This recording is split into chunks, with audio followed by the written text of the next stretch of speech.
ಸೈನ್ಯ ಇದ್ದರೂ ದುರ್ಯೋಧನನು ಏಕೆ ನಡಗಿದ? ಬನ್ನಿ ನೋಡೋಣ. ಶ್ಲೋಕ 2. ಸಂಜಯ ಉವಾಚ ದೃಷ್ಟಾತು ಪಾವಾನೀಕಂ ವ್ಯೂಢಂ ದುರ್ಯೋಧನಸ್ತದಾ ಆಚಾರ್ಯಮುಪಸಂಗಮ್ಯ ರಾಜ ವಚನಮಬ್ರವೀತ್. ಅನುವಾದ.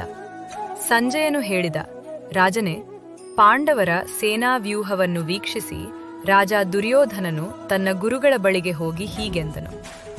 ಕುರುಕ್ಷೇತ್ರದ ಯುದ್ಧಭೂಮಿ ಸಿದ್ಧವಾಗಿದೆ. ಪಾಂಡವರು ಮತ್ತು ಕೌರವರು ಎರಡೂ ಸೇನೆಗಳು ಎದುರೆದುರಾಗಿ ನಿಂತಿವೆ. ಈ ಸಮಯದಲ್ಲಿ ಪಾಂಡವರ ಸೇನೆಯನ್ನು ಕಂಡು ದುರ್ಯೋಧನನ ಮನಸ್ಸಿನಲ್ಲಿ ಆತಂಕ ಮತ್ತು ಅಸೂಯೆ ಉಂಟಾಗುತ್ತದೆ. ತನ್ನ ಸೇನೆ ಹೆಚ್ಚು ಇದ್ದರೂ ಪಾಂಡವರ ಸೇನೆಯ ಶಿಸ್ತು, ಧೈರ್ಯ ಅವನ ಚಿಂತೆಗೆ ಕಾರಣವಾಗುತ್ತದೆ. ಹೊರಗೆ ಧೈರ್ಯ ತೋರಿಸಿದರೂ ಒಳಗೆ ಭಯ, ಅನುಮಾನ, ಅಶಾಂತಿ. ತನ್ನ ಸೇನೆಯ ನಾಯಕನಾದ ಭೀಷ್ಮನ ಮೇಲೆ ಸಂಪೂರ್ಣ ವಿಶ್ವಾಸ ಇಲ್ಲ. ಆದ್ದರಿಂದಲೇ ಅವನು ಗುರು ದ್ರೋಣಾಚಾರ್ಯರ ಬಳಿಗೆ ಹೋಗಿ ಅವರ ಮನಸ್ಸನ್ನು ತನ್ನ ಕಡೆಗೆ ತಿರುಗಿಸಲು ಪ್ರಯತ್ನಿಸುತ್ತಾನೆ. ಈ ಶ್ಲೋಕದ ಸಂದೇಶ: ಅಧರ್ಮದ ಮೇಲೆ ನಿಂತ ಮನಸ್ಸು ಬಲವಿದ್ದರೂ ಸಹ ಅಶಾಂತವಾಗಿರುತ್ತದೆ.